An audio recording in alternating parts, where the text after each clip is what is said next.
कई सारे patients spine के ऐसे होते हैं जिनके पास टाइम होता है सर्जरी करने को। उनको ग्रेड 1 स्पॉन्डाइलोलिस्थेसिस है या स्लिप डिस्क है जो माइल्ड है और वो कार्डियक पेशेंट भी हैं। पेशेंट को सर्जरी अगर वो सोच रहा है 4 महीने बाद 6 महीने बाद कराएगा तो वो क्या-क्या रूल ऑफ द थंब या चीजें कर सकता है in addition to cardiology visit, जिससे कि उसकी सर्जरी का आउटकम कार्डियोलॉजी के हिसाब से बेटर हो।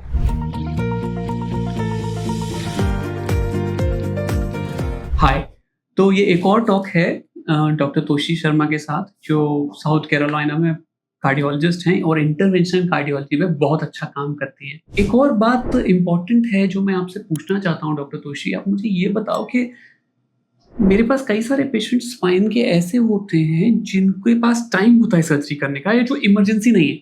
उनको ग्रेड 1 स्पॉन्डाइलोलिस्थेसिस है या स्लिप डिस्क है जो माइल्ड है और वो कार्डियक पेशेंट भी हैं।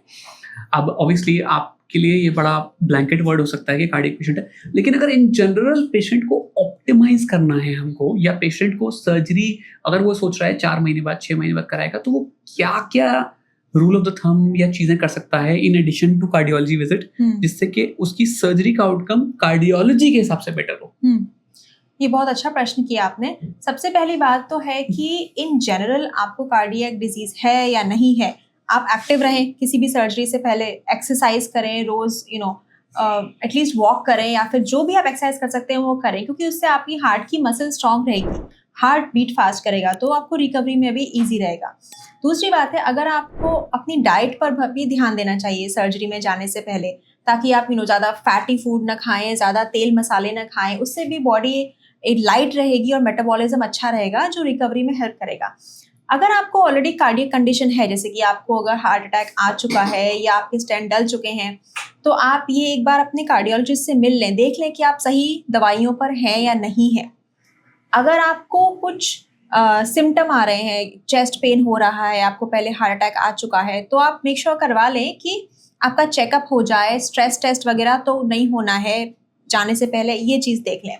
उसके अलावा अगर आपको हार्ट फेलियर की कंडीशन है, जैसे कि आपकी पंपिंग फंक्शन ऑफ जो हार्ट है, आपका हार्ट अच्छे से स्क्वीज नहीं करता, तो इजेक्शन फ्रैक्शन जिसे हम कहते हैं साइंस, अगर वो कम है तो आपको उन मेडिकेशंस पे आपके कार्डियोलॉजिस्ट रख सकते हैं, जिससे आपका पंपिंग फंक्शन 3 महीनों में इम्प्रूव हो जाएगा या नॉर्मल हो जाएगा। तो अगर ऐसी सिचुएशन है तो आप अपना एको करा लें और उन मेडिकेशंस को आप अपनी कार्डियोलॉजिस्ट की देख रेख में लें। तो सर्जरी में जाने से पहले अगर आपका पंपिंग फंक्शन अच्छा होगा तो आप बेटर टॉलरेट कर पाएंगे सर्जरी को। इंटरेस्टिंग।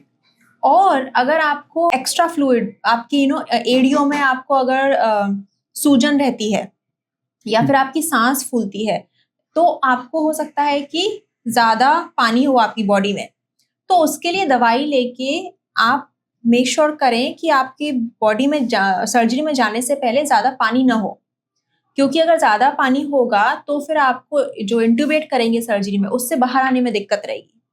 अच्छा, ये बड़ी इंपॉर्टेंट बात है कि मतलब अगर फ्लूइड रिटेंशन या शरीर में आप जैसे कोई बैठा है उसके पैर फूल जाते हैं या इस तरह की बातें अगर हो रही हैं, तो बहुत जरूरी है कि पेशेंट ऐसी दवाइयां ले जिससे कि पानी रेगुलरली निकलता रहे। बिल्कुल। नहीं तो फिर अगर स्पेशली अगर एनेस्थीसिया वाली सर्जरी है तो उसमें पेशेंट को एनेस्थीसिया से आने में टाइम लग सकता है या आईसीयू की जरूरत पड़ सकती है। बिल्कुल। ये इंपॉर्टेंट बात है डॉक्टर तोशी। अच्छा, और एक बात और है कि अगर आपको ब्लड प्रेशर की बीमारी है, तो ब्लड प्रेशर को आपको दवाइयों में चेंज करना हो तो करवा लें। आपका ब्लड प्रेशर ज़्यादा कम या ज़्यादा लो नहीं होना चाहिए। एक तो आप सर्जन हैं, आप जानते ही आपकी ब्लीडिंग काफ़ी ज़्यादा होगी अगर पेशेंट का ब्लड प्रेशर ज़्यादा रहेगा।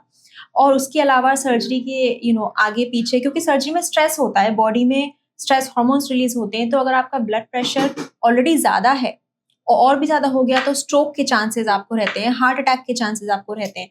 तो ब्लड प्रेशर आपका सर्जरी में जाने से पहले नॉर्मल लेवल में आ जाना चाहिए। ये बहुत इंपॉर्टेंट बात बोल रही है। इसको कई बार हम प्रॉब्लम को फेस करते हैं ओटी में।